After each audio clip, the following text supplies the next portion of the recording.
Indian नाम भी बहुत विचित्र संयोग है। East India company, Indian national Congress, ये दो अंग्रेजों ने बनाए थे। आप मेरे को बस पौने घंटे बाकी इंडियन मुजाहिदीन भी नाम रखते हैं, पॉपुलर फ्रंट ऑफ इंडिया भी रखते हैं जो बैन हो गया।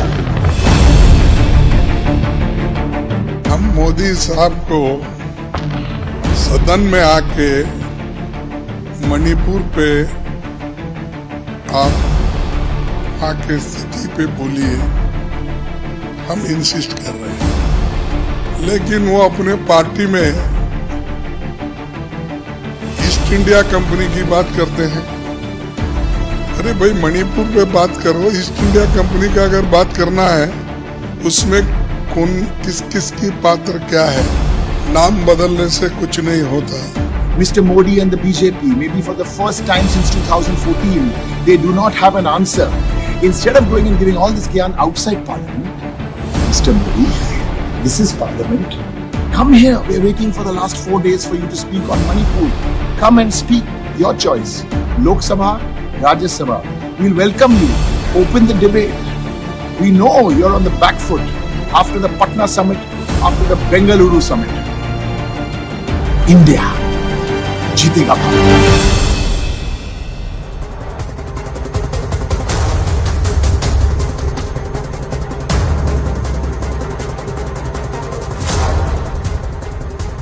Namaste, Jai Hind and welcome to this edition of The Right Stand. I am Anand Narsimhan.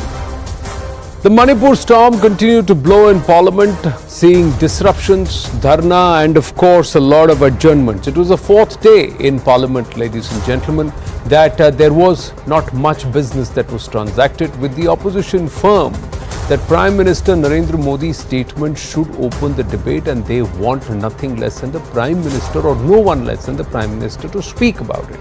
They want all other business to be suspended too. The government meanwhile making its stand very, very clear that the NDA is ready for a debate, but under Rule 177 or 176, that means a 2.5-hour debate, and the Union Home Minister will deliver the statement. And they say that the opposition seems to be running away from a debate actually. Now, as the Manipur issue continues to keep Parliament on the boil, the Prime Minister, while addressing the BJP's parliamentary party meet, launched an unsparing attack on the opposition alliance, whose acronym equals to I.N.D.I.A, calling this alliance directionless. The Prime Minister said there are entities in the past like A.O. Hume when he founded the Indian National Congress, or the East India Company, or on the current day the Popular Front of India, or in the recent past the Indian Mujahideen, who all appropriated and tried to use the name India, but do they really do service to the country, or did they really stand for it? That's the big question. He further continued to assert that people cannot be misled merely by the use of a smart acronym for an alliance that mirrors the country's name. With this, the larger question is, has the Prime Minister deflated, diluted, defanged the opposition's attempt to try and appropriate the country's name with the acronym for their alliance, which the BJP has largely called old wine in a new bottle. चेहरा मुखौटा बदलने से असली चेहरा नहीं बदल जाता. That's the argument that the BJP has made.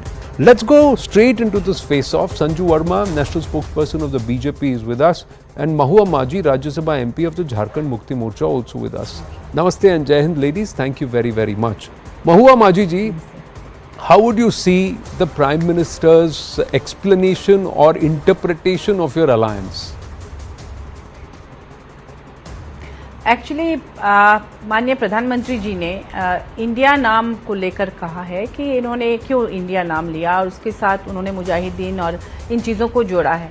लेकिन आपने देखा होगा कि इंडियन आर्मी वो विदेशों में जाकर कहते हैं, उनके यहाँ startup India, digital India, skill India, make in India, shining India, Khelo India, जीतेगा इंडिया, पढ़ेगा इंडिया, हर चीज़ में वो इंडिया लगा रहे हैं, हर स्कीम में लगा रहे हैं. तो फिर उनको इंडिया नाम से परहेज क्यों है? और हम सभी जानते हैं कि इंडिया का फुल फॉर्म क्या है. तो ये अगर हमारा स्लोगन भी है कि टीम इंडिया जीतेगा भारत, उसमें भारत भी है, इंडिया भी है. तो आखिर जब टीम इंडिया ने इंडिया नाम को अपनाया तो उन्हीं को लेकर इतना ऑब्जेक्शन क्यों आ रहा है? पर हमें ये यही आपका समझ में नहीं आ रहा है, और इस पर वो बयान कैसे दे सकते हैं? I.D.I.A इसका फुल फॉर्म बता देंगे जरा मैम? हाँ बिल्कुल, Indian national democratic inclusive alliance, वो भी आपको पढ़ के बताना पड़ ये रहा है इसका फुल फॉर्म।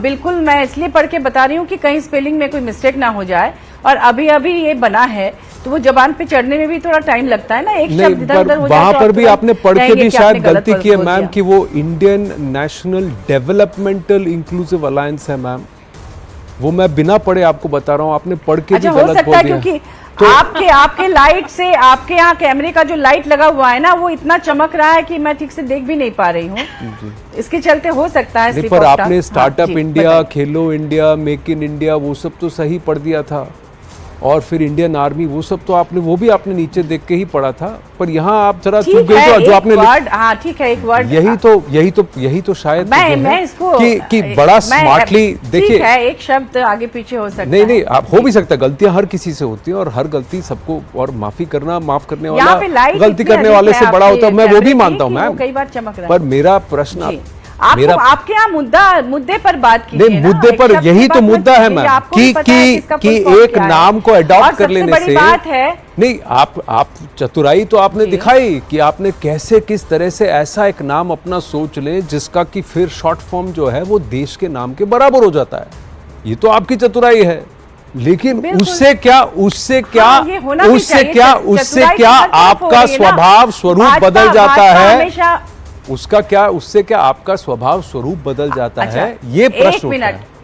मैं यहाँ स्वभाव स्वरूप से मैं ये कहना चाहती हूँ कि आप किसके स्वभाव स्वरूप की बात करते हैं? अगर विपक्ष जिसको कहती है टीम इंडिया कहा जा रहा है, उस विपक्ष का अगर स्वभाव और स्वरूप सही नहीं है तो महाराष्ट्र में क्या हो गया, जिनको आपने 3 दिन पहले कहा स्वभाव स्वरूप सही नहीं है मैम, वो भ्रष्टाचारी है, फिर आप उनको अपने यहाँ मंत्री बना लेते हैं। नहीं, आप दूसरे राज्यों में जाते हैं। आप मेरे प्रश्न को तोड़िए मरोड़िए मत, मैंने बस यही पूछा, मैंने ये नहीं कहा कि आपका स्वभाव स्वरूप गलत है या सही है, आप ही की बात को मैंने बस आपसे ये पूछा कि नाम बदलने से क्या आपका स्वभाव स्वरूप बदल जाता, मैंने बस यही पूछा, मैंने ये नहीं कहा कि आपका स्वभाव सही है, गलत है, अच्छा है, बुरा, मैं ये बिल्कुल नहीं कह रहा हूँ, मेरी कोई जगह भी नहीं है कि मैं कहूँ, मैं बस ये पूछ रहा हूँ कि क्या नाम बदलने से स्वभाव स्वरूप बदल जाता है, मैंने बस ये पूछा, इसका उत्तर आप हाँ या ना में बोल सकते। वो तो नहीं बदलता है, लेकिन नहीं बदलता है ना। हाँ, अगर ऐसा है तो फिर आप एनडीए ने हर चीज में भारत का नाम इस्तेमाल किया है, हर चीज में आप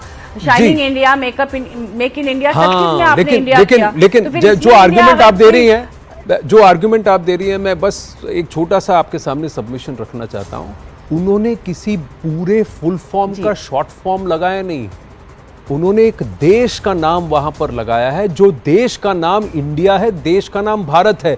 B.H.A.R.A.T नहीं है कि उसकी पूरी व्याख्या लंबी होकर, या I.N.D.I.A नहीं है जिसकी उसकी पूरी व्याख्या बदलकर Indian national developmental inclusive alliance बन जाता है। देश का नाम रखा है, अगर आपने देश या भारत का, तो ये आपका, ये मेरा स्वतंत्रता आंदोलन में जी बोलिए, जो लोग भाजपा में आज जो लोग शामिल हैं, उनका आप इतिहास उठा के देख लीजिए, जिन्होंने भारत के स्वतंत्रता आंदोलन में नेगेटिव भूमिका निभाई।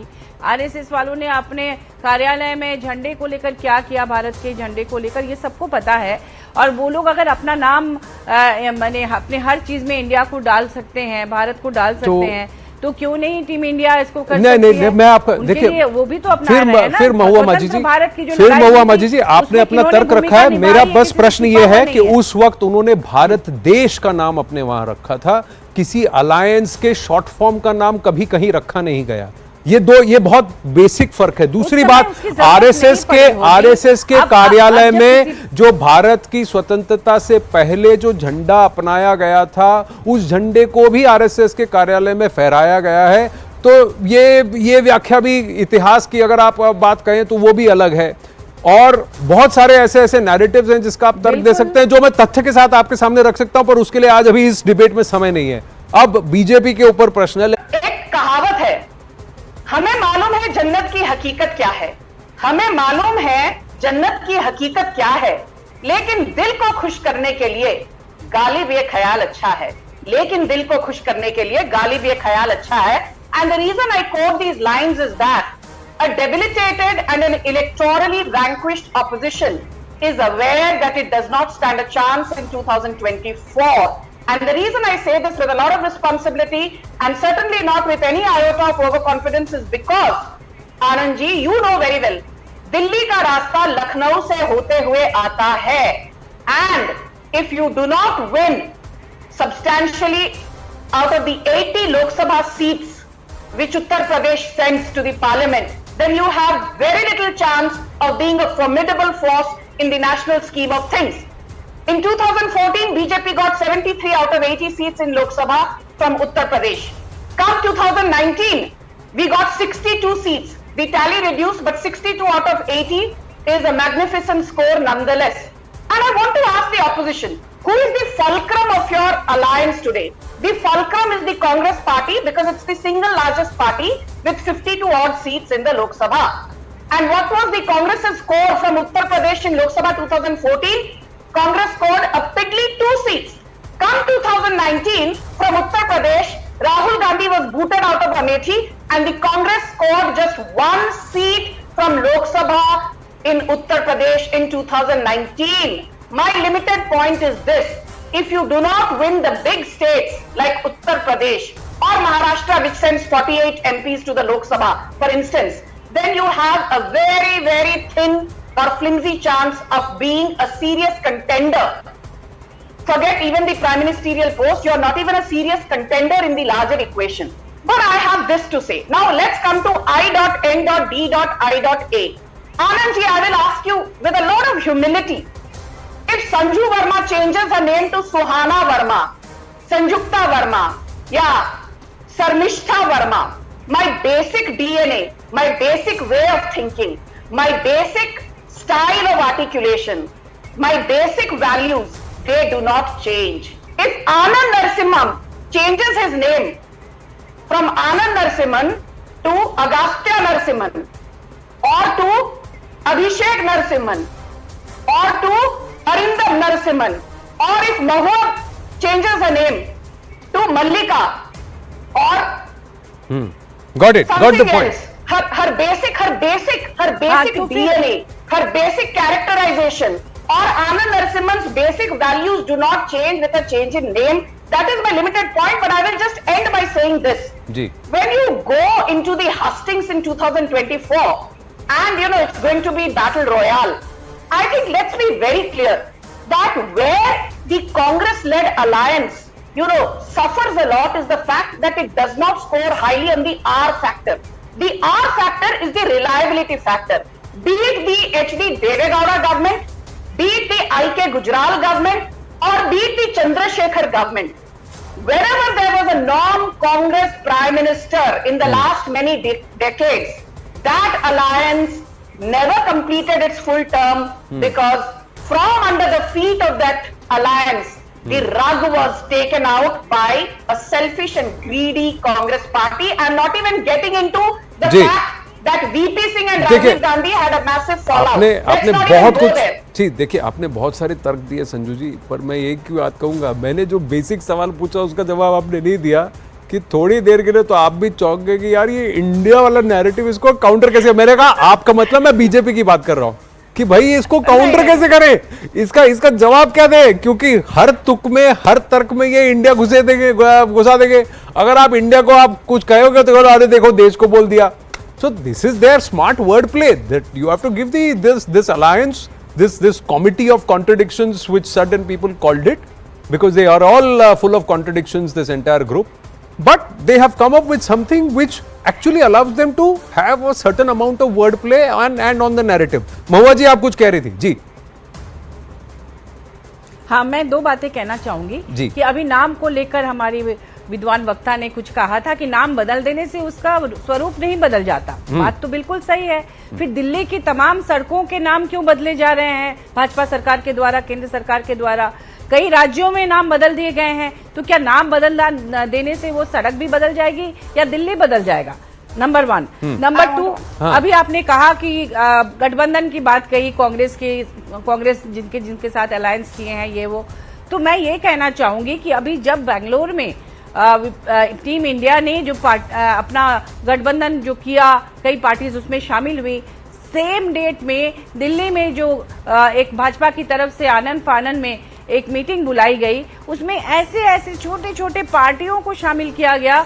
कई पार्टियों के पास तो एक भी एमएलए या एमपी तक नहीं है, उनको आप अपने साथ जोड़ रहे हैं। जिन्होंने आपको पानी पी पी कर गालियां दी, जिन्होंने आपको कोसा, हमारे झारखंड में भी हमारे ऐसे एक जेवीएम पार्टी से है बाबूलाल मरांडी, जिन्होंने लगातार भाजपा को गालियां दी, अब वो वहां के प्रदेश अध्यक्ष बने बैठे हैं भाजपा में आकर। तो इस तरह से आप जब उनको अपने में फिर शामिल क्यों करते हैं? आप कांग्रेस को दोष दे रहे हैं, विपक्षी पार्टियों को दोष दे रहे हैं, टीम इंडिया को दोष दे रहे हैं, तो वही चीज आप क्यों उसकी नकल कर रहे हैं? मेरा सवाल बस इतना ही था। जी संजू जी, नाम बदलने से अगर स्वरूप नहीं बदलता तो सड़कों के और शहरों के नाम क्यों बदल रही हैं? पहले तो वहां से शुरू कीजिए। ठीक है, तो जैसा महुआ जी ने कहा, यदि इनका नाम मल्लिका, मिताली, मौसमी या माया हो जाए तो इनका बेसिक स्वरूप या बेसिक डीएनए नहीं बदलेगा। वो बात तो मैंने कह दी आपके इंट्रोडक्शन में। अभी मेन चीज, अभी मैडम मैंने आपको टोका नहीं था, अभी धैर्य से मेरी बात सुनिए। अभी आपकी बारी बोलने की नहीं, सुनने की है। मैंने आपको सुना ध्यान से, थैंक यू। अभी बात करते हैं, when we change the name of 7 racecourse road to 7 लोक कल्याण मार्ग, ये इसलिए किया गया because where the Prime Minister resides, he stands as an epitome for the welfare of the people. 7 racecourse road का मतलब क्या है? 7 लोक कल्याण मार्ग का तो बहुत ही अच्छा सारांश निकलता है कि भाई ये जनहित के लिए यहाँ प्रधानमंत्री का निवास है। Now let us talk about Rajpath. Rajpath has a colonial vestige, उसको हमने चेंज करके बनाया कर्तव्य पथ। और यदि कोई कहता है कि कर्तव्य पथ की जगह हमको राजपथ रखना चाहिए, I will say that stinks of a colonial hangover। अभी तीसरी बात करते हैं, जब रिपब्लिक डे परेड होती है तो कई दशकों तक स्कॉटिश जो गायक हैं और लिरिसिस्ट हैं, उनका अबाइड बाय मी हिम चलाया जाता था। प्रधानमंत्री नरेंद्र मोदी ने कहा वो अच्छी धुन है अपनी जगह, पर यदि हम ए मेरे वतन के लोगों की धुन चलाएं तो क्या ये बेहतर नहीं होगा लता मंगेशकर की? तो इसमें क्या आपत्ति है भाई? क्या दिक्कत है आपको? मुझे तो किसी भी दिन ए मेरे वतन के लोगों इस पे कोई आपत्ति नहीं है, ज्यादा अच्छी लगती है। आप प्लीज एक मिनट अभी बात करते हैं इलाहाबाद की। इलाहाबाद का नाम चेंज हुआ प्रयागराज। तो आप हमारी दशकों नहीं सैकड़ों पुरानी हिस्ट्री पढ़ लीजिए, इसका नाम प्रयागराज ही होना चाहिए था।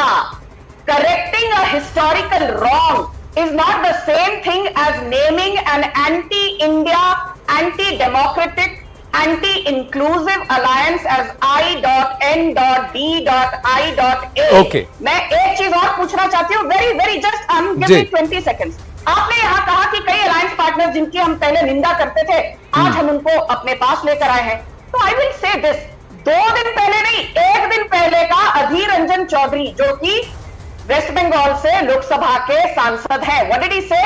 उन्होंने ममता बनर्जी की धज्जियां उड़ा दी कि लॉ एंड ऑर्डर, न्याय प्रणाली नाम की चीज नहीं मौजूद है वेस्ट बंगाल में। बट राहुल गांधी ने ममता बनर्जी को बेंगलुरु में ऑपोजिशन मीट के दौरान जादू की झप्पी दी थी।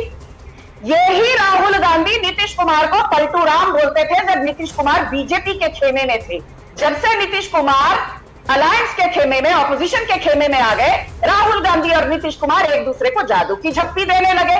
तो जब आप ममता बनर्जी को जादू की झप्पी दे सकते हैं, आपके कांग्रेस के जो अलायंस लीडर प्रताप सिंह बाजवा पंजाब में कहते हैं कि हमको आम आदमी पार्टी के साथ कोई लेना देना नहीं, कोई सरोकार नहीं, बट कांग्रेस राहुल गांधी के तहत अरविंद केजरीवाल को अलायंस मीट के दौरान बेंगलुरु में जादू की झप्पी देते हैं। बीजेपी में मुझे बताया कि क्या रीजनल पार्टनर्स और नेशनल अलायंस पार्टनर्स के बीच में डिवीजन पोलैरिटी है? नहीं। आपका तो बंगाल का नेता कुछ और बोल रहा है और नेशनल लेवल पर उसी पार्टी का नेता कुछ अलग धागा लाप रहा है। अच्छा प्लीज यील्ड संजू जी, महुआ जी। हाँ देखिए, सबसे बड़ी बात, आपसे मैं पूरी तरह से सहमत हूँ। हमारे विद्वान विदुषी वक्ता ने जो कुछ भी कहा, मैं सहमत हूँ कि नाम उन्होंने बदला तो वो बहुत अच्छे नामों को चुना गया। तो हमें भी तो बोलने का मौका दीजिए कि इंडिया जो है उसमें अच्छे वर्ड्स है, डेवलपमेंट, विकास। अगर कोई पार्टी विकास की बात करे तो वो कहाँ से बुरी हो गई?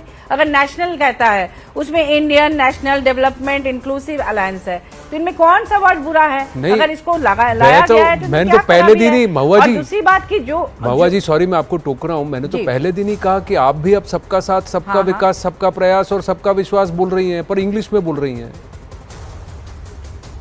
Indian national developmental inclusive alliance का पर्याय हिंदी में सबका साथ, सबका विकास, सबका प्रयास, सबका विश्वास है, जो प्रधानमंत्री जी 5 साल से बोल रहे हैं, 6 साल से बोल रहे हैं। तो ये तो इसमें तो कोई ये नहीं है। मैं ये कह रहा हूं कि क्या सही मायने में आपकी अलायंस जिस तरह से आई है, ये मौका परस्ती है, ये भारत के हित के लिए बनी है कि स्वहित के लिए बनी है?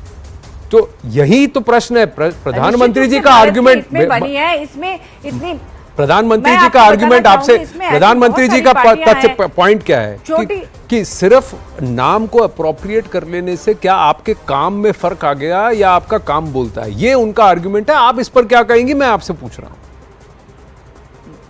देखिए, आज जो देश के सामने जो काम हो रहा है, आप देख रहे हैं कि किस तरह से प्राइवेटाइजेशन हो रहा है, किस तरह से जनता के पैसे, एलआईसी के पैसे, उसे आप चंद बिजनेसमैन के हाथों में दे रहे हैं उनको, वो विदेश भाग जा रहा है देश का पैसा लेकर। प्राइवेट रेलवे स्टेशन प्राइवेट हो जा रहे हैं, हवाई एरोड्राम जो है वो प्राइवेट हो जा रहा है। अब आप बिजली को भी प्राइवेट में दे रहे हैं। आपको मैं बता दूं कि हमारे झारखंड में बिजली की किल्लत है। एक तरफ भाजपा हमारी सरकार के खिलाफ आंदोलन कर रही है कि बिजली की क्यों किल्लत है, और दूसरी तरफ अडानी पावर प्लांट वहां लगाया गया है, वो बांग्लादेश को बिजली बेच रही है, लेकिन अपने स्टेट को जो कॉन्ट्रैक्ट हुआ है कि 25% बिजली उसको देंगे जिसका कोयला ले रहे हैं, जिसका जहां पॉल्यूशन कर रहे हैं, जहां के लोग बेघर हो रहे हैं, उजड़ रहे हैं, वहां का पानी का इस्तेमाल हो रहा है, आप उनको नहीं दे रहे हैं। तो क्या आप सरकार चला रहे हैं? आप कह रहे हैं कि आप बहुत विकास कर रहे हैं, यही आपका विकास है कि आप लोगों को उजाड़ रहे हैं? तो आप ये कह रहे हैं, आप यहाँ से बिजली बना के विदेश में बेच रहे हैं और अपने राज्य में आप नहीं दे रहे हैं। तो आप ये कह रहे हैं कि आपने भी उसी, आपने ये कहा है कि जो आपका ये तर्क है कि आपने भी कुछ ऐसे ही नाम को चुना है क्योंकि आप बीजेपी से ज्यादा इस तर्ज पर डेवलप, इस तर्ज पर आपकी अलायंस इस पर डिलीवर करेगी। भाजपा द्वारा किया जा रहा है और विकास दूसरी पार्टियां नहीं कर सकती, आपके कहने का यही मुद्दा था। नहीं, बिल्कुल नहीं, मैं तो ये कह रहा हूँ कि आप भी अगर विकास की बात कर रही हैं तो अच्छा है। आज गरीब हमेशा अपने बच्चों को, महुआ जी मैं तो कह रहा हूँ, मैं तो एज एन आम नागरिक कहूंगा कि चाहे वो सत्ता पार्टी हो, सत्तारूढ़ी पार्टी हो या विपक्ष पार्टी हो, दोनों अगर विकास पर तवज्जो दे तो आम आदमी का उद्धार होगा। लेकिन हाँ, संजू वर्मा जी, थैंक यू। देखिए आनंद जी प्लीज। हाँ, महुआ जी, मैंने आपकी बात सुनी बड़े ध्यान से। I want to just ask one question. आपने 3-4 बार प्राइवेटाइजेशन शब्द बार कहा। I want to ask you, what is the meaning of privatisation? Mahua ji, has LIC, has Life Insurance Corporation of India been privatised? आप मुझे बताइए, आज देश की जनता जानना चाहती है क्या मोदी सरकार ने एलआईसी का मैंने ये नहीं कहा, आपने गलत सुना। मैंने कहा कि एलआईसी के पैसों को, मैंने एलआईसी को प्राइवेट क्या नहीं कहा, मैंने कहा कि एलआईसी के पैसों को आपने चंद बिजनेस या लोन में मैंने बताया। नहीं, वो एलआईसी, उन्होंने कभी एलआईसी के प्राइवेटाइजेशन के नहीं। संजू जी एक मिनट, थोड़ा सा, उन्होंने ये कहा कि एलआईसी की जो पूंजी है वो पूंजी 4-5 पूंजीपतियों के हाथ में वो दे दी गई। हाँ जी। ओके महुआ जी, आपने एलआईसी के प्राइवेटाइजेशन की बात नहीं की, पर आपने ये जरूर कहा कि प्राइवेटाइजेशन हो रहा है मोदी सरकार के तहत। तो आपको एक बात बता दूं, और बड़े पते की बात है, आपको बाकी डिबेट्स में बहुत काम आएगी, ध्यान से सुनिए, क्योंकि मैं एक नेशनल स्पोक्सपर्सन बीजेपी की होने के साथ साथ एक अर्थशास्त्री भी हूं। Privatisation is when the government, और मैं भी सोशलिस्ट हूं, मैं भी सोशलिस्ट हूं, मैं सांसद भी हूं। आराम से, आपको नहीं टोका, चुप हो जाइए। Privatization is when the government dilutes ownership to the tune of 51% or more. Disinvestment or divestment is when the government dilutes ownership to the extent of only 49% or less. So basic difference is, in privatization the government transfers ownership and control. In disinvestment and divestment the government retains ownership and control. और आज तक सिवाय air India के या इक्का दुक्का जी। Companies के अलावा गवर्नमेंट ने डाइवेस्टमेंट किया है, अच्छा, चलिए हम ना डिबेट विषय से डिरेल हो गया। बात I.N.D.I.A की बात थी। तो इस अलायंस की वजह से, इस नाम के चुनने की वजह से क्या बीजेपी को परेशानी हुई है नैरेटिव को गढ़ने में या समझने में, काउंटर करने में? और क्या विपक्ष इसको अप्रोप्रिएट करता रहेगा भले ही इसको कहा जाए कि आपने मुखौटा बदला है, चेहरा या स्वरूप नहीं बदला? Ladies, thank you very much, आपका बहुत बहुत धन्यवाद। मुझे डिबेट यहीं वाइंड अप करके आगे बढ़ना होगा। Thank you very much. Ladies and gentlemen, let's shift the spotlight to a very interesting development in the region. The Chinese government has removed Qin Gang from the post of foreign minister and replaced him with his predecessor Wang Yi. No reason has been given by the Chinese government over his dismissal. He's been replaced exactly a month after he went missing. Qin Gang, who has been missing, made his last public appearance in Beijing on the 25th of June when he held talks with counterparts from Vietnam, Sri Lanka and key trade partner Russia. The rumor mills are abuzz about a lot of things, ladies and gentlemen.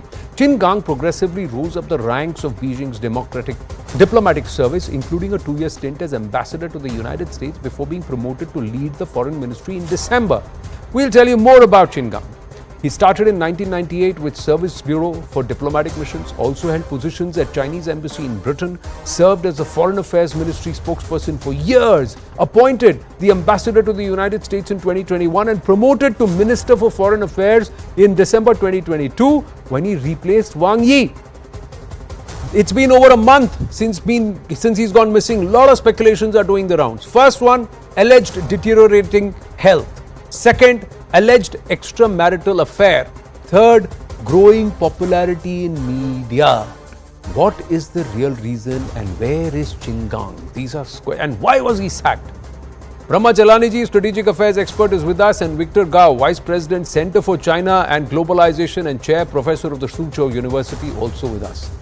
Thank you very much. Namaste. Good evening, gentlemen. Professor Victor Gao, could you please tell us, is Mr. Qin Gang alive, his whereabouts, and why has he been sacked or replaced? First of all, at about 7 o'clock in the evening, Beijing time, a major announcement was made. Part of the announcement included the replacement of Qin Gang as foreign minister by his predecessor, Mr. Wang Yi, who is still a very important leader and is generally considered as the top diplomat in China. Now, no reason was given for this replacement, and as far as I can read, the Chinese Foreign Ministry on the previous day, talking about the uncertainty involving Qin Gang, cited his health as a reason for his not making any public appearance for quite some time. Therefore, I think in this very evolving and fast changing situation, I think the best way is to rely on the official government pronouncement and announcement, because otherwise we do not know which one is which one is rumor, which one is confirmed, the fact, etc. But Professor Victor Gao, you are somebody who knows much more than the official statement. So I'm asking you, is it only his ill health? There is no publicly announced reason other than this health reason. Whether it is the health reason, I think we need to wait until a further day when more clarity may be provided.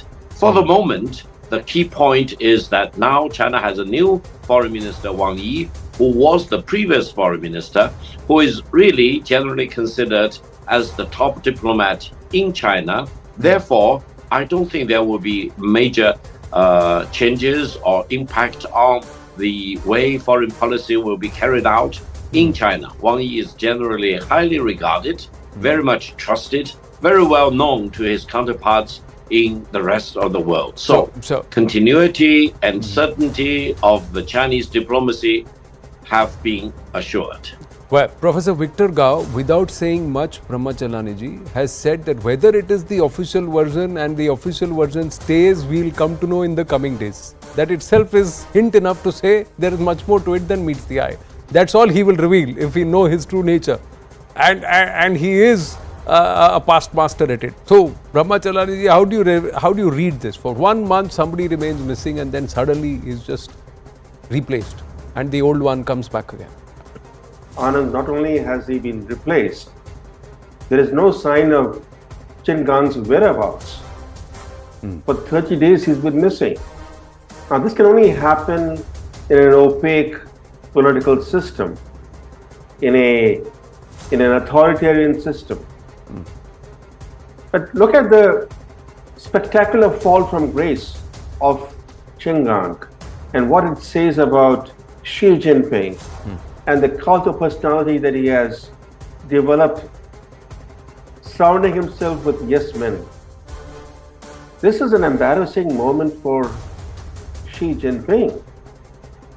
The fact that Xi Jinping chose a new foreign minister, he chose a new foreign minister who was comparatively younger to other diplomats, and then 7 months later, he fires him without explaining why he's been fired.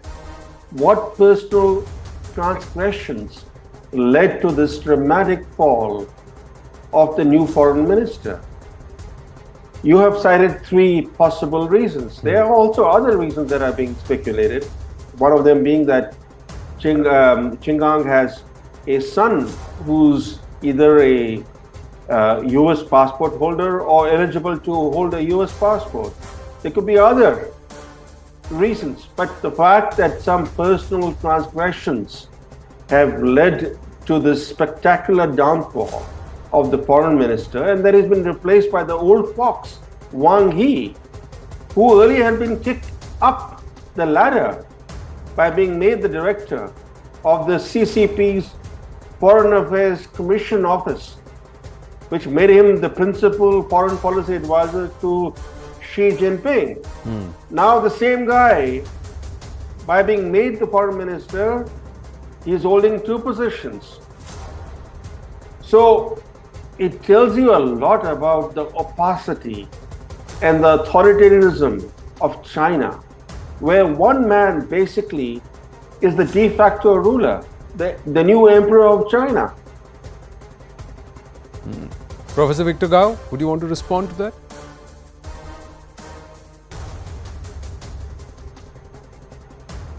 Do you agree with do you agree with Brahmachalani there? Professor Victor Gao, can you hear me, sir? Well, with due respect, I do not agree with the analysis. First of all, China is a country, and the Chinese government and the due process in China have full right to decide who is the foreign minister, who is the replacement for the foreign minister, etc. There is no need to justify the fact other than to make the announcement that there is a major change of personnel involving the foreign minister. That's number 1. Number 2 is that China is more united, more focused, more oriented towards reform and opening to the outside world, more looking forward to the future than possibly any other country in the world of today. And this megatrend will remain unchanged. Whether we have a new foreign minister, whether the previous foreign minister replaces Qin Gang, for example, this is very much tactical. It doesn't change the major trend of China's foreign policy. And what is the mega trend of China's foreign policy? That is to maintain peace abroad and maintain stability at home, to make sure that China's sovereignty and territorial integrity will be fully protected, to make sure that China deals with all the countries in the world as an equal, and we engage as broadly, as extensively as possible with all the foreign countries. This is the mega trend of China, and I don't think personnel change will really negatively impact on this mega trend. Now, talking about the personnel change, is this a major personnel change? Of course it is. I think it has never happened ever since 1990, for example. And the change of personnel in China previously has always been very measured, very well orchestrated, etc. This one came as a surprise, as a major surprise for many people at home in China and possibly for most countries abroad. But the suddenness and the completeness of this personnel change in itself doesn't have a major impact on the megatrend of China's foreign policy. I hope this will be made very clearly to your audience. No reason for panic, no reason for surprise. All the reasons for continuity. Well, the panic is and not for certainty. India, Professor Victor Gao. The panic is for what is happening internally within China. It is for China to be worried about what is happening within. Or you yourself just now told us, since 1990 there is no change like this, and this one never before. And that too for 1 month, we have no clue where this person is. We still don't know where Qin Gang is. And if it was really in poor health, there would have been a statement, there would have been regular updates. You would have known that the minister is indisposed. But for 1 month, nobody knows where he is. Professor Brahmachalani, sir? Well, I think this is not only an embarrassing moment for Xi Jinping, but it also provides ammunition to his critics at home. And let us not forget that since the time Xi Jinping took power in 2012, he's been going after his so-called enemies within the Communist Party. He has removed so many. He has purged even the military. So many generals and admirals have been purged. So many of potential rivals within the party have been removed.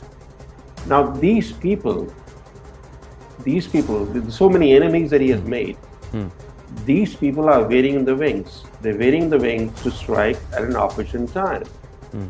And Qin Gang's downfall, after he was made the foreign minister in an equally dramatic manner, exposes Xi Jinping to greater intrigue within the Chinese Communist Party. So it's not just about Chinese foreign policy. We know Chinese foreign policy. Chinese foreign ministry, in fact, is a weak department. It's a weak department because foreign policy is not made in the Chinese foreign ministry. It's made by the president and made by the CCP. In fact, right through the history of communist China, the Chinese MOFA, the Ministry of Foreign Affairs, has remained a weak ministry, with foreign policy effectively controlled and run by the Chinese Communist Party. But now we're increasingly seeing Xi Jinping being in charge, dictating the foreign policy, running the foreign policy. So the issue is not about the direction of Chinese foreign policy. The issue is about Xi Jinping, this new dictator of China, and whether this is going to expose him to the critics and the enemies he has at home. Well, gentlemen, that's about Qin Gang. Let's hope there is an update and he does surface, and we wish him good health and speedy recovery if it is indeed ill health. That's the reason why he's been sacked. But as Professor Victor Gao himself said, whether or not that's the real reason, we'll know in the coming days. Meanwhile, there is another development that's happened, and I'd like to bring it to the attention of our viewers and also to our panelists, that there seems to be trouble brewing between China and Pak relations. Pak government has now issued a notification that Chinese citizens are restricted to enter in Gilgit-Baltistan.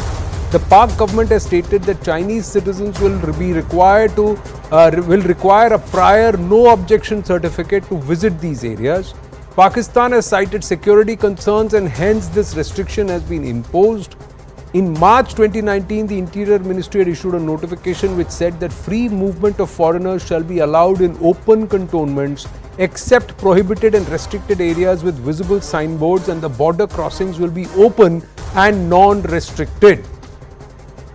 Brahmachalani and Victor Gao should be with us. Brahmachalani, how would you see this interpretation and this change in stance? Some things brewing there in that region which is irking the Pakistanis.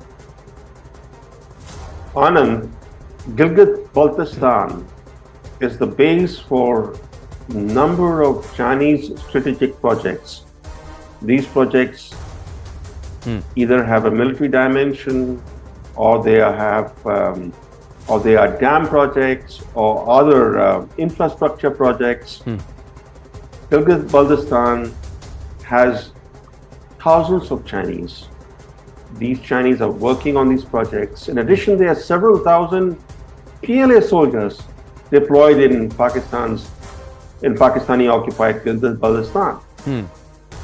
So Gilgit-Baltistan has been the hub of Chinese activity on Pakistani-controlled territory. So given what you're saying is this new order, that Chinese citizens who will now be entering Gilgit-Baltistan will require no objection certificate from the Pakistani government. This raises the issue as to what provoked this kind of an order. But the China-Pakistan nexus runs deep, and it has deep roots, roots that go back to the early 1960s. In 1963, for example, Pakistan illegally handed over the Shashtam Valley to China. The Shashtam Valley is part of India, or part of India's Jammu and Kashmir. Sovereign territory, yes. Then in the 1970s, China built the Karakoram Highway through Pakistan-occupied Jammu and Kashmir. And then from the 1970s onwards, China has collaborated with Pakistan in weapons of mass destruction and the delivery vehicles, such as missiles. So we have a long history of China collaborating with Pakistan, including in weapons of mass destruction. So given that history, I don't think the China-Pakistan strategic nexus is going to unravel. That alliance will continue and it remains quite strong because they have a common enemy, which is India. In fact, that's the very strategic rationale for this alliance. But this order that you are citing raises the issue as to what are the new strains in this alliance, and how did these strains originate? What has caused these new strains in this alliance? Brahmachalani ji, thank you very much for your inputs and for your time, sir. I have to move on because there is a quick development that's happening. So we're just breaking format and going across to this news that's just come through, where there's a cabinet nod that's now been given for a bill to replace the ordinance on Delhi services. So in the entire Delhi ordinance row, this is now going to be yet another flashpoint. The cabinet nod has now come in to replace the law and the entire Delhi ordinance row, for which the Aam Aadmi Party had said that they will join the alliance of the opposition only if Congress backs it on this entire ordinance tussle with the government. The Congress was reluctant, but then they came on board. But now the cabinet nod to replace this law. Pallavi Ghosh joins us with more details. Yes, Pallavi. So this is a constitutional requirement because the Supreme Court had also said that there is no law in place which requires to delimited the powers and also to decide on this clarity on about the appointments and promotion, transfer of bureaucrats. So, and we know this bill is already slotted in this session of Parliament, so it needed to be converted into a law, because what happens is you put that bill on the floor of the House to vote. And this is that procedure which has been followed by the government. Therefore, the cabinet has approved it, and after this it's going to be going into Parliament. We'll have to wait and see when the government wants to do so. It can be in the next 2 weeks we have. The session ends on 11th of August, so we're expecting, Anna, at least towards the end, this is going to come up, even as a fact that the opposition is trying to muster the numbers as far as trying to be a roadblock in passing of this bill. But somewhere do you believe that this is something which will be passed on priority, because the government had to put up a clear position here? The other aspect is with respect to the election or selection of the election commissioner. And this is a priority for the government, which is why it has been listed among the 31 bills.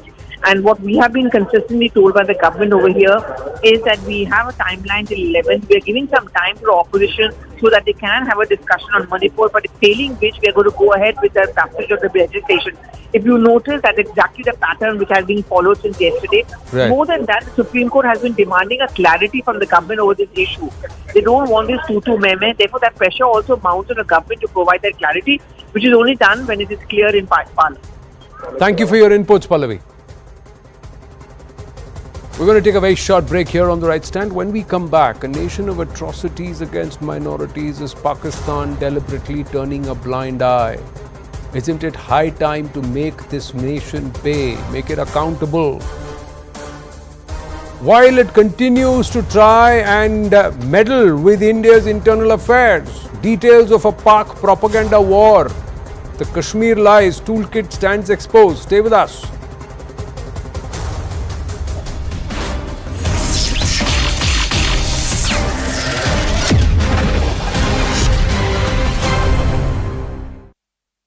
Brought to you by much, or it is wanting to turn into India into a Hindu majoritarian state. You have been here in India. I presume this is not your first time here, but you have been here. You have interacted with people here. You have spoken to different people from different cross sections of society. What are your impressions, and does this argument hold, according to you, that India, which was envisaged and which has so far remained a secular state, may be being pushed by this government, by the current dispensation, into becoming a Hindu majoritarian state? Is there any merit in that argument from whatever you've seen and whatever observations you have in your interactions with people here?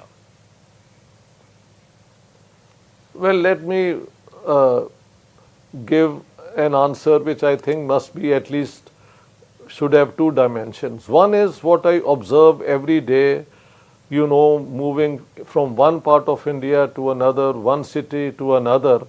There you find that Muslims are living like they have always lived in a plural sort of society. The mosques are there, the azan, the call to prayers I have heard being recited, women in burqa and in hijab walking in a leisurely manner as if nothing has happened. So if you just go around different parts of India, there is no evidence that the Muslims constantly live in fear of aggression from the majority Hindus. But there is no denying that the BJP government does have a vote bank politics which favors the Hindus, and I have pointed out even to the RSS when I have met them that the BJP has not elected any Muslim to the Indian parliament. And so there is reason to believe that there is a majoritarian thrust in the present government. But does it translate into Muslims living in fear all the time? I didn't find any evidence. One of the big talking points in the last 9 years of the Modi government has been the government's treatment of minorities. Now, there is a view, particularly amongst liberals, as well as, of course, in Western capitals, that the Modi government does not treat minorities, particularly Muslims, well, and that there is persecution of Muslims, there is love jihad, and there is persecution of Muslims in the name of anti-cow slaughter, etc. Does that hold up? And particularly when it is compared to what we've seen in Pakistan over the last 75 years, the journey of that country from what was envisaged to what it has now become, that it is an ethno-religious state. Here again, critics of the Modi government are making the argument that India is going down that same path into becoming a Hindu majoritarian state. Does that view hold up, particularly when it's viewed from the other side? Joining me now is Professor Dr. Ishtiaq Ahmed. He's Professor Emeritus with the University of Stockholm for Political Science. Thank you very much, Professor Ishtiaq Ahmed, for speaking with us here on CNN News 18. Thank you very much for inviting me. I'm looking forward to our discussion. All right. I want to first start off by asking you, we have seen the journey of Pakistan over the last 75 years. There's too many troubles to talk about in this day and age that the country is going through, whether it is political, economic, so on and so forth.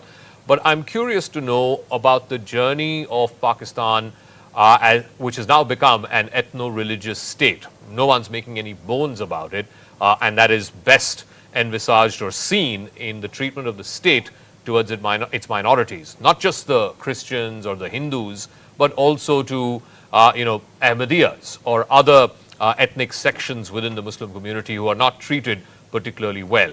Could you give us an outline of this trajectory as to how, or at least what the idea of that state was by its founding fathers to what it has become now?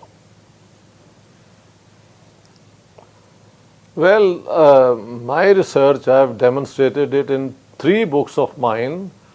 The Punjab, Bloodied, Partitioned and Cleansed, Unraveling the 1947 Tragedy Through Secret British Reports and First-Person Accounts. That's one book. Then the second one is Pakistan, the Garrison State. It explains why Pakistan could not stabilize with civilian supremacy. And the third one is about the founder of Pakistan, Muhammad Ali Jinnah. Yeah. Jinnah, his successes, failures and role in history. And all 3 books I have demonstrated abundantly with references. Nobody can question that the whole premise on which Pakistan was based was flawed. And that was that if you don't belong to my religion, then you are ipso facto an enemy of mine. That trick or that argument of Muhammad Ali Jinnah proved to be effective because the British needed a foothold in India even when power was transferred, and that is why Pakistan came into being. But this whole notion that if you don't belong to my faith, then you are my enemy, then turned inside. And people found that among this amorphous Muslim community, which was the majority in Pakistan, there were differences, deep-rooted differences based on sect and subsect, and then you had all these linguistic nationalities competing with one another. And the Pakistani state lacked a vision, in sharp contrast to the freedom struggle upon which India launched its long non-violent struggle, and finally it culminated with the freedom of India. Pakistan came into being very quickly without any clear vision, and I have shown that Jinnah can be quoted in all ways you want to. There are many statements by him which are in favor of an Islamic state upholding the Sharia. Then there are statements.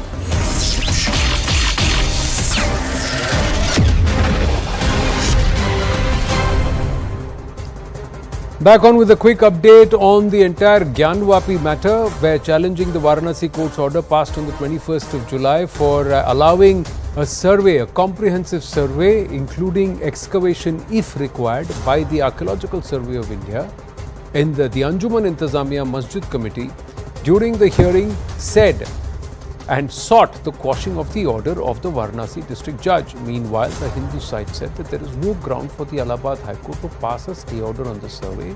The Allahabad High Court, after hearing the matter for a bit, has now posted the matter for hearing to resume at 9:30 a.m. on Wednesday, and said that the order could be passed on the 28th, likely to be passed, and it's being said that a comprehensive order could be passed even on the entire Shivling issue or the issue of the Adi Vishweshwar on the 28th of August. But this matter has to be posted and has to be decided before the stay expires at 5 p.m. on Wednesday evening. That's been put on the Supreme Court, allowing the Allahabad High Court to decide on the matter. So we know by about 11 a.m. tomorrow what happens and what the Allahabad High Court decides.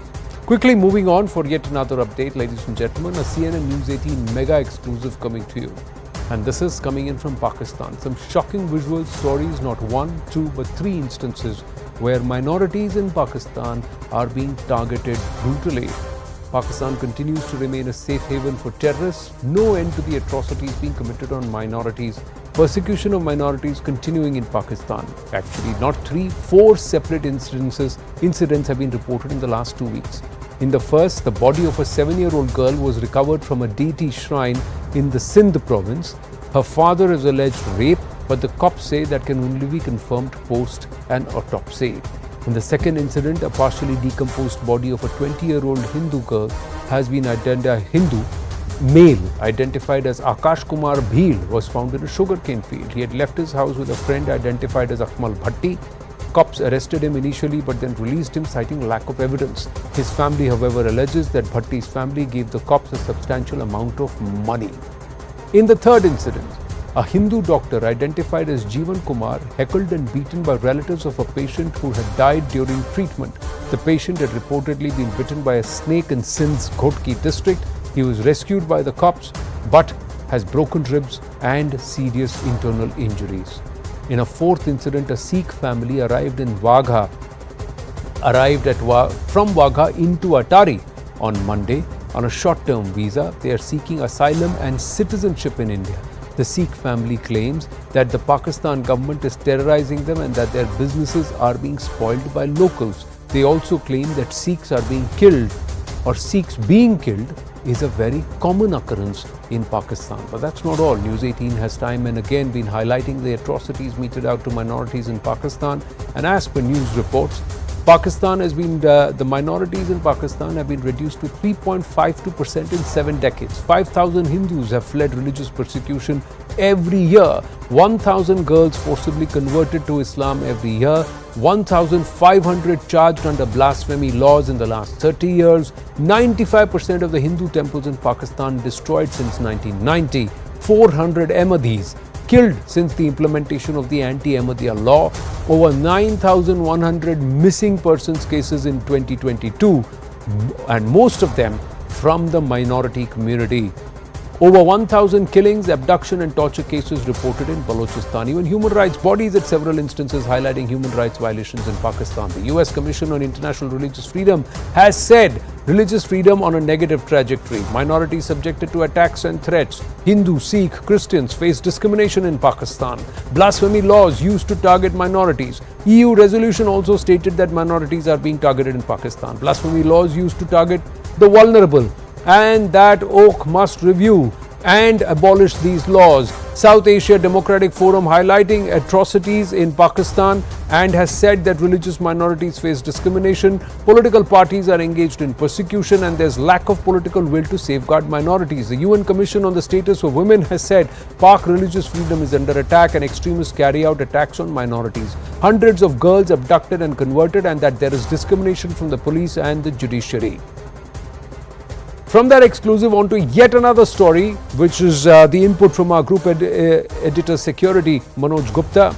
We're unnerved by Naya and developing Jammu and Kashmir. Pakistan continues to spread lies via a news portal. CNN News 18 has exposed another propaganda war unleashed by Pakistan. Intel sources are telling your channel that a KMS news portal, which is being run by the ISI, is spreading false and fabricated narrative against India and specifically Jammu and Kashmir. Intel sources reveal that KMS News is a Pakistan-based online propaganda news portal publishing anti-India stories since its inception. Now we'll decode Pakistan's ploy step by step. First, the Kashmir Media Service news portal run by ISI. Publication has been proactively uploading anti-India and pro-separatist content. KMS News is presenting falsified, distorted facts and also analysis pertaining to Kashmir. Charge number 4, the first 3 charges. The 4th charge, Pakistan-based news portal is trying to mislead international community via its articles. Charge number 5, also trying to defame the government of Jammu and Kashmir and protect separatists as true representatives of the people of Kashmir. Charge number 6, the portal is extensively writing on Delimitation Commission, alleging that the government is rigging the polls. Charge number 7, the portal is using terms like Indian state terrorism in IOJK, Indian brutal tactics, just struggle, or Kashmiris' right to self-determination to present India in a bad light. Charge 8, false info on conversion, lynching being published. Instances which have got nothing to do with this, with the above, are being projected as the same. Charge number 9, the portal has been instrumental in setting and furthering the toxic agenda of secessionist forces. Charge number 10, the radio portal on the website is subsequently being used to lay a ground for deadly attacks. Now we're breaking down the way the portal publishes fabricated news concerning Jammu and Kashmir. The portal in its articles and reportage has been brandishing Jammu and Kashmir politicians as Kashmiri puppets. They've been branding them, giving the notion that they are not the true representatives of the people of Jammu and Kashmir. The portal alleges that the government is engaged in pre-poll rigging to install a Hindu chief minister in the territory. The portal has also been fostering hate campaign in Jammu and Kashmir. Portal used to vilify rational forces and also radicalizing young impressionable minds. Portal is also patronizing political killings in the valley. Now, intelligence agencies are feeling that the portal is another ploy by Pakistan to identify potential targets in the valley. The portal is also used as a platform to lay ground for deadly attacks in Kashmir. Now, the portal fuels separatist agenda. Intel sources revealing that for several years the portal has used and has been using upping the ante and also proactively carrying statements against detained separatist Masarat Alam as well as Mirwais Umar Farooq. As per the portal, Masarat Alam issued shutdown calls from Tihar jail, urging people to observe complete shutdown. And in many events like Hyderpura encounter, Rambagh encounter and Republic Day, etc., the portal further is publicizing and amplifying this. And it is also eulogizing the likes of Masarat Alam and Mirwais Umar Farooq. Comprehensive details with CNN News 18. We have run out of time on the right stand. Brass tacks with Zakar.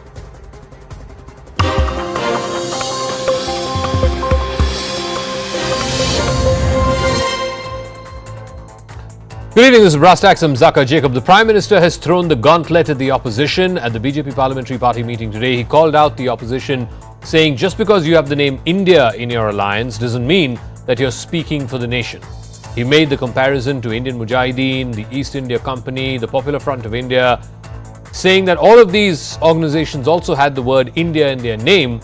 The opposition, though, is sticking to its demand that the Prime Minister make a statement in Parliament on Manipur and are even contemplating bringing a no-confidence motion